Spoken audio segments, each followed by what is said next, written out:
So today, we have come to just illustrate and highlight what we think to be some of these double standards.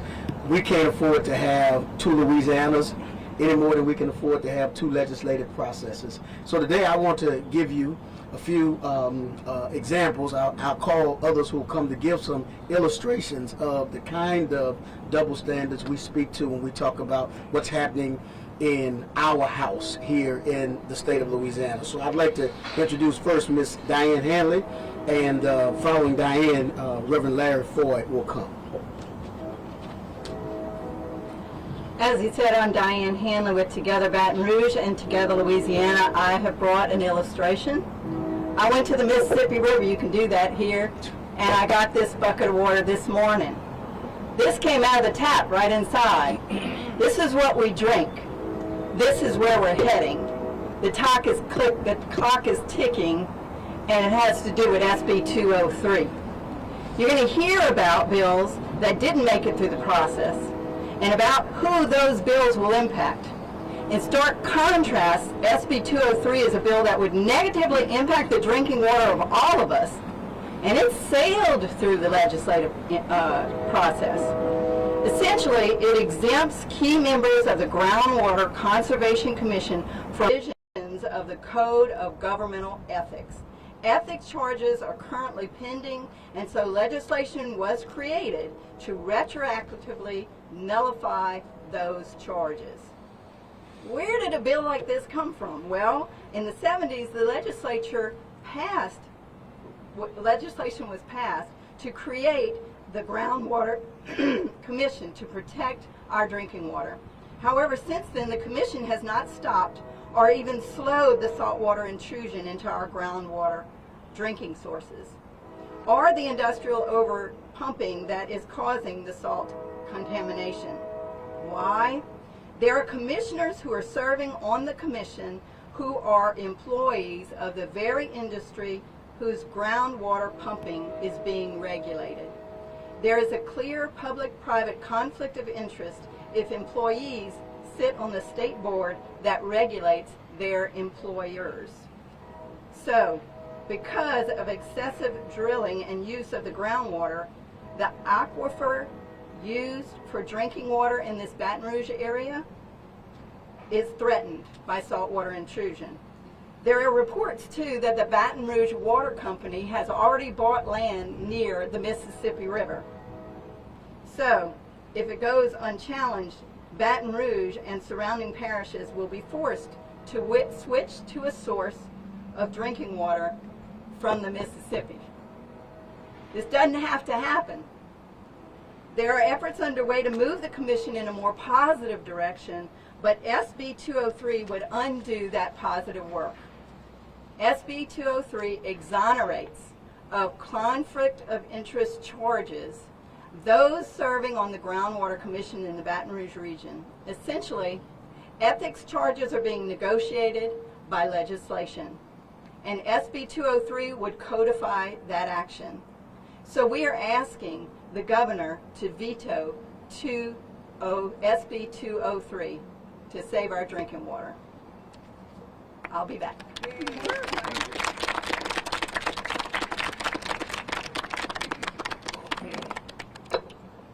Good morning. I'm the Reverend Larry W. Floyd, the newly appointed Executive Director of Together for Hope, Louisiana. After being away from my home state for 45 years, I've returned here to try to help make a difference.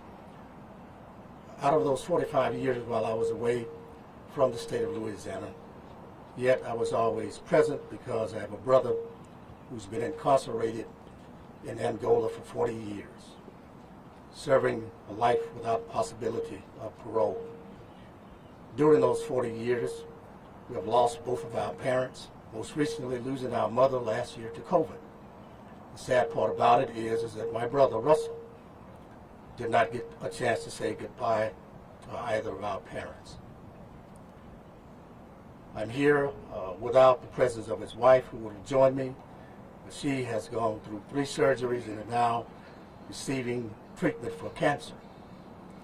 Russell will die in prison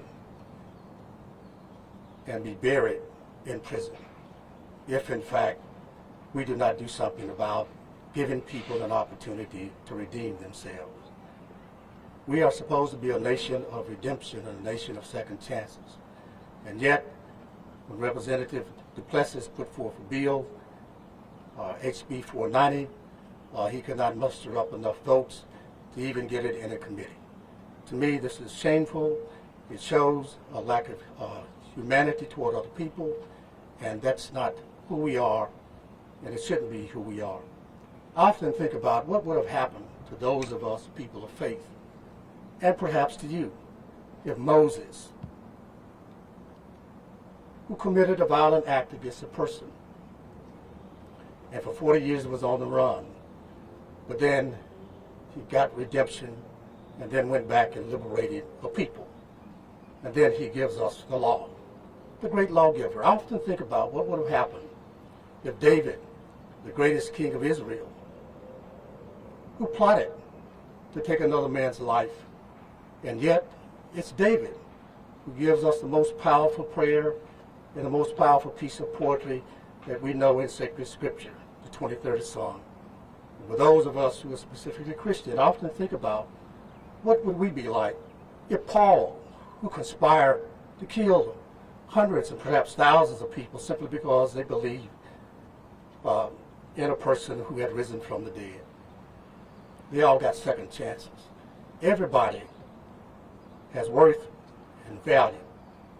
Representative Duplessis was simply trying to give value and worth to people whom we have written off as not being redeemable. I don't think that is the case. I hope that we will move forward and that our representatives will become more humane in their treatment of people who have been written off. Thank you.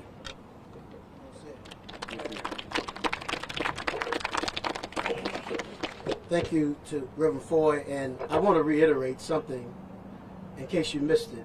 Diane Hanley said that legislation had been passed. We're asking the governor to veto Senate Bill 203. Senate Bill 203 again says it's okay to have a conflict of interest, and it's okay to be retroactive in the forgiveness of what may be seen as a conflict of interest. Retroactively. I want to talk to you about another bill. Remember the spirit of that Senate Bill 203. Because there was another bill, and we're pleased to have with us Representative Randall Gaines, who was here, who authored a bill that would have taken what the citizens of the state of Louisiana have said. Some of you will remember we voted, was it a year or so ago, that we had an arcane practice going on in our state where you could be convicted in Louisiana without a unanimous jury. But we as citizens said we don't want to live in that kind of state. And when they put it out to amend the Constitution in a referendum, we voted overwhelmingly as a state that we didn't want people to have that kind of injustice any longer. Well, Representative Gaines thought it was fair and just, and I agreed with him. There are 1,500 people in Louisiana who are still suffering because they were convicted by a non-unanimous jury. He felt like, and I think maybe if you misread it, you might think he said, let 1,500 people go. That's not what he said. His bill said maybe they ought to have the right to petition for another trial. Yet, the committee that he chairs, which I also thought Representative Gaines was a strange thing from my time around this legislature, that the committee that he chairs failed to bring it out of committee. That doesn't typically happen in this House. That doesn't typically happen. I will say to you, you be the judge and the jury, but I want to invite Representative Gaines to come to talk a little bit about what I think is his bill. And then I think you can see, if you see like I do, the juxtaposition between what Diane has said and how the folks who sit on that commission get retroactive justice versus what Randall Gaines is trying to do. Representative Gaines? Thank you, Reverend, who so eloquently and comprehensively set forth the issues that we were trying to resolve with my bill. We as legislators, particularly the legislators that I align myself with are dedicated to giving an opportunity for the underserved, giving opportunities, giving chances to those who, for some circumstances, may not have gotten their first chance, let alone a second chance. But for us, they may not have any chance. So we're here to be a voice for those, the voice for the voiceless, and to fight for those whose ability to fight has been restricted due to lack of resources or lack of opportunity. That's why we're here. That's why I ran for office.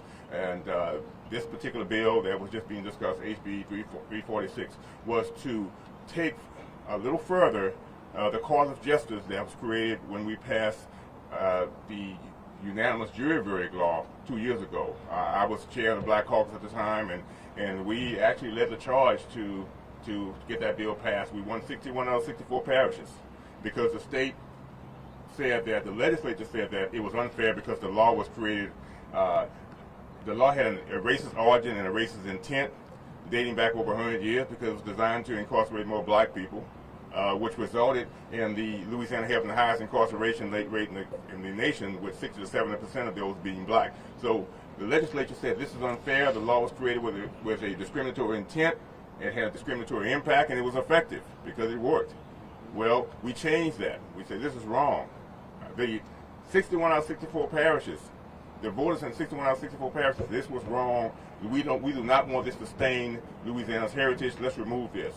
But it was only going forward to those who would be convicted after the law was passed in October of 2018. It was only to apply to those who went to trial after that. Well, what about those who were convicted under the law prior to the law being passed? If you're going to administer justice, it has to be administered equally, fairly, and uniformly. Other than that, that's not justice. If justice is denied to anyone, it denies justice for everyone. So we passed this law in 2018 saying it was wrong. My bill was designed to apply to those who may have been unfortunate enough to have been convicted prior to the law. And every day when we come to this legislature, we say a pledge of allegiance that ends in justice for all. It doesn't say justice for some. It doesn't say justice if you're lucky to go to trial at the right time. It doesn't say justice if you're fortunate enough to have been a timely, your trial has been timely. It says justice for all, and that's what we were trying to do. But the bill it failed in committee 7-5, unfortunately. But what I've done with the bill, I've created a task force. And the task force is going to have the same intent of the bill. And the task force is comprised of prosecutors, defense attorneys, legislators, activists, and this task force is going to come together and identify those cases that may have been resulted in a miscarriage of justice to those who were convicted prior to the law being passed. And this task force is going to come together and work to make sure that those individuals who may have been convicted under unfortunate circumstances, may have been convicted due to a non-unanimous jury verdict where a miscarriage of justice may have resulted from that, the task force is going to identify those cases and recommend to the District Attorney's Office, the District Attorney Association, to retry those cases, which they're already doing, but we want to make sure that we participate in that process. And we're going to recommend that these cases need to be looked at, either given opportunity for clemency, given opportunity for parole, or given opportunity for a retrial. So the intent of the law, the intent of my bill, even though the bill didn't pass, the intent of the bill is still going to go forward, and we're going to create opportunities, because right now the justice that they have gotten is not real justice, it's an imitation of justice. And Mandela said, you don't judge a nation by how it treats its highest citizens, by how it treats its lowest citizens. And we're going to make sure that the intent of this legislature is we're going to overcome any barriers that we face in making sure that all these gentlemen and all those people who've been convicted under the non-unanimous jury law are afforded justice. And we're not going to be deterred, and we're not going to be discouraged, and we're going to make sure that this is carried out. Thank you. So I just want to share a story with you that illustrates the problem with SB 203. I found out that there were 3 positions opened on the Groundwater Commission, the Capital Area Groundwater Commission. That's the one that serves the Baton Rouge area. So I called a friend of mine who's talked to me about water. It's been important to him, drinking water. He also happens to be an ex-executive, a retired executive of one of the industries that's being regulated, that's doing a lot of the drilling work. So I said, you have a good perspective. You're retired and you understand the business, and water matters to you. Why don't you think about being on this commission? So he did like he does. He did great research for a whole week, learned all about the commission, and said, there is no way I can be on this commission. Let me share with you what he told me. He shared that while this commission is dedicated to the conservation and protection of groundwater, which is important to him, its mission includes regulatory and permitting authority over these groundwater resources. As a retired executive of one of the industries that is being regulated, he believes a position with a regulatory and permitting commission would definitely put him in a conflict of interest with his previous employer. So he declined. That would be what a man of integrity would do, a person of integrity would do. In a conversation with the governor that we had, Together Louisiana and Together Baton Rouge, the governor shared with us that he thought the legislators will be loath to support a bill that exempts anyone from the ethics code and that changes the ethics code for some. Well, Governor, they passed it. And we hope, Governor, that you will veto it. We are asking you to veto this because it would exonerate people who are violated the code, and it would put into law the ability to continue to be on the commission even if one has a conflict of interest. It would codify it. So I want to finish with one more story. I've been talking to people about this water issue, and I found out about a woman who worked in the Phoenix Water Department. Phoenix. She worked there for over 30 years. When she started, 70% of their drinking water came from groundwater. When she retired, 1% of their drinking water came from groundwater. That's where we're heading. SB 203 continues the trend in Louisiana to go in that direction. The Groundwater Commission will be in a better position to regulate the use of groundwater if SB 203 is vetoed by the governor, and that's why we're asking him to veto it. Thank you. Finally, again, thank you to each of those who have come to share the stories, for those who've come to take this stand and to stand with us today. I want to just say that we are concerned about two legislative processes, where when we finish this today, we think about who's been impacted. People who drink water in Baton Rouge, potentially, in this session. People who are victims of non-unanimous juries, perhaps in this session.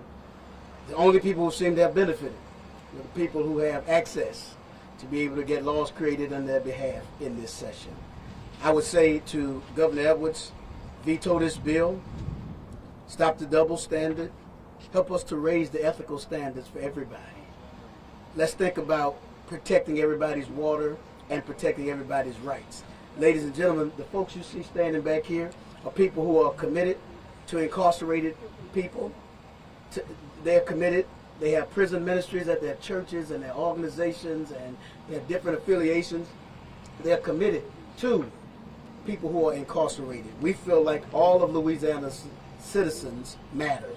We want to certainly say again, Senate Bill 203, we hope that the governor will veto, but nonetheless we hope that the public will pay attention to this dangerous juxtaposition where some people get a chance for retroactive justice and other folks are denied in the same session, in the same house, in the same state.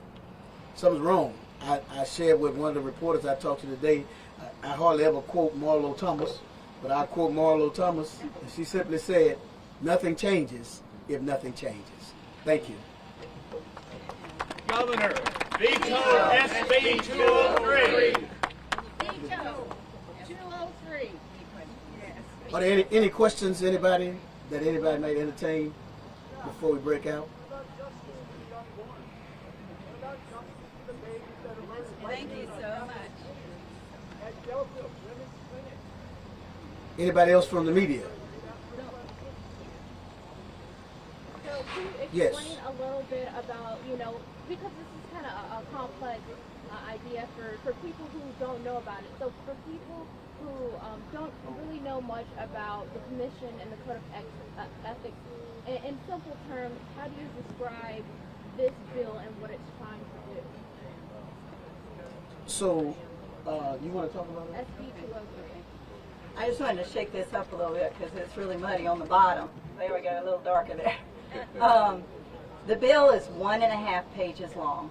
It's really quick read, and it just rewrites that certain people will be exempt from the code of ethics when it concerns their conflict of interest on this commission. It's a very short bill, and that's what it does. And it's retroactive to anybody who has been in the past, so we can't go after them. And it affects the future, so that in the future, people can have a conflict of interest and they won't be charged through the code of ethics. And what is the commission, what is it for? What are its functions? Thank you. So the commission was set up in the 70s to protect our groundwater sources. That's what they were set up to do. And but unfortunately, drilling has continued because on the commission are these people that are a part of the industry that's being regulated.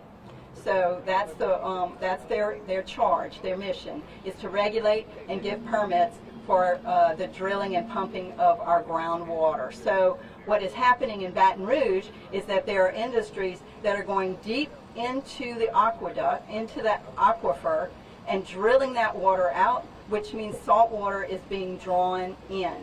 And so instead of using the Mississippi River for their industrial use, they're using our groundwater, which drains it from us being able to use it for household means if it gets filled with salt water. Does that help? Can I add something? Yes. Hi, and also this commission was set up, as Ms. Handley said, to monitor and to control the consumption and use of the groundwater from the aquifer. But until recently, there were no meters. There were no meters on any of the wells. And there's a legislative auditor's report that says this commission is unaware of over 1,100 wells that exist in the Baton Rouge area. So how can you actually monitor and control if you don't know? We were successful in getting funds to put meters because up to now, industry was on the honor system. They would report how much they draw from the aquifer. And this commission has set limits that industry can draw. But the honor system isn't working because the executive directive of the commission says if the usage of what industry reported was correct, we would not have a problem with saltwater intrusion. So I think the meters will help solve the problem. We have meters on our homes. Why we can't have meters on the aquifer for industry? Edgar Cage. Hey, listen, we have other members of the Black. I want to say this while we're, and I think, pardon the pun, but I think it's okay to drill down into that issue. But I want to be clear that while we talk about what did happen, I also don't want us to lose fact of what did not happen. And House Bill 346 did not happen. You heard Representative Gaines talk about that just a moment ago, and that juxtaposition does not need to be lost. It's one thing to go and explain about the aquifer and the commission, and that is a legit issue. That's a legit issue. It becomes more legitimate to us when we juxtapose that to the fact that there are people in the state of Louisiana who don't get the same kind of consideration, who happen to be incarcerated right now, at least 1,500 of those people. So don't want that to be lost in this as well. I saw Representative Ted James, who was the president of the Louisiana Legislative Black Caucus, who said, I'm not sure if he wants to. Ted, would you like to? Okay. Get me off my soapbox. Get you on your soapbox. Good morning. Ted James here, Louisiana State Rep District 101 in Baton Rouge. Also serve as the chair of the Louisiana Legislative Black Caucus, and I'm joined with Representative Tammy Phelps from Shreveport. As you all know, we're in the final hours of this 2021 legislative session, so it's important that we are on the floor, as there are some procedural moves that are attempting to be made to bring up some very bad bills. So we are manning the floor, but we just want to show our support. If you look at the votes on the House side, the vast majority of our caucus didn't support this legislation.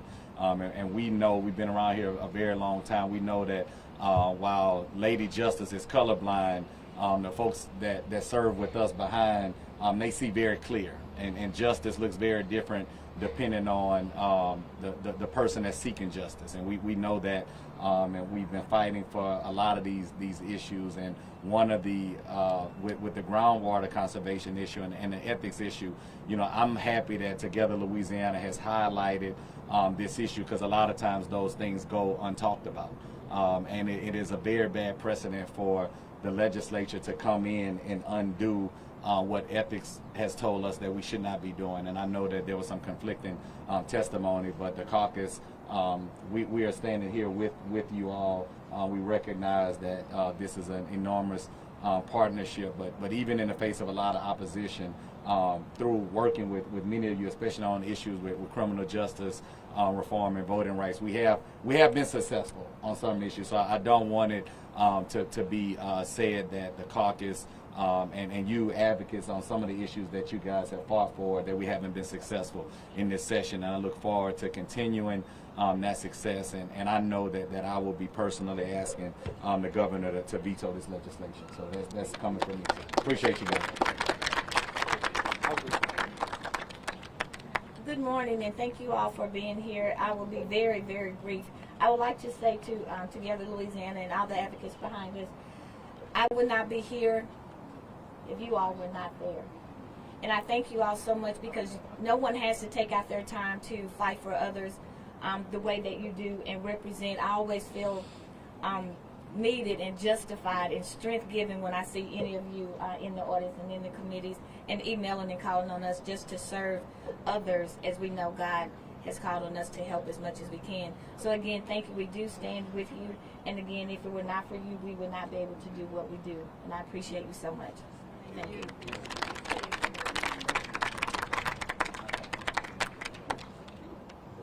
All right, if there are no other questions, any other questions? Yes, sir. I wanted to ask Representative James, which bills are you particularly concerned about? You mentioned some bad bills. Which are the main ones? So there's one with Senator Mizell that deals with that will take us back to pre-criminal justice reform.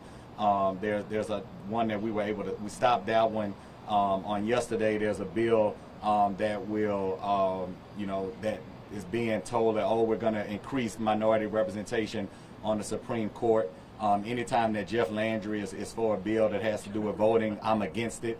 I think that the legislation is trying to take us away from decided precedent. Judges are not elected one man, one vote. And if we set something different for the Supreme Court, and I know some of the folks that are for it are saying, we're going to give you a new African American on the Supreme Court. It's going to be Baton Rouge based. I'm from Baton Rouge. I'm not willing to sacrifice years of precedent for one Supreme Court seat just because I'm a black person from Baton Rouge. I'll tell you that getting away from Supreme Court precedent with one man, one vote for not being the standard for judges. We have more African American judges per capita than any other state in the country, and that's because folks like Judge Janice Clark fought extremely hard. So I'm not going to sit idly by, and we as a caucus are not going to sit idly by and let Jeff Landry take that away. That was one that we were able to kill that on yesterday, but of course they're trying to use procedure to bring it back. At this late hour, any bill requires 2/3 to be heard. So that's why many of us are still inside to make sure that we are not going to let some of those things happen. Conference committee reports, a lot can be done in the conference committee report, so that we have folks that are in there just reading and making sure.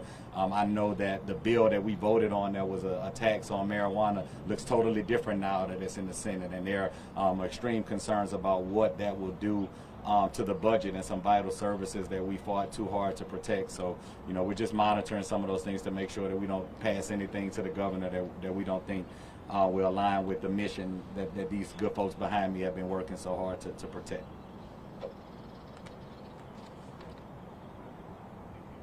Anything else? Good deal. Thank you. Thank you all so much. Thank you all.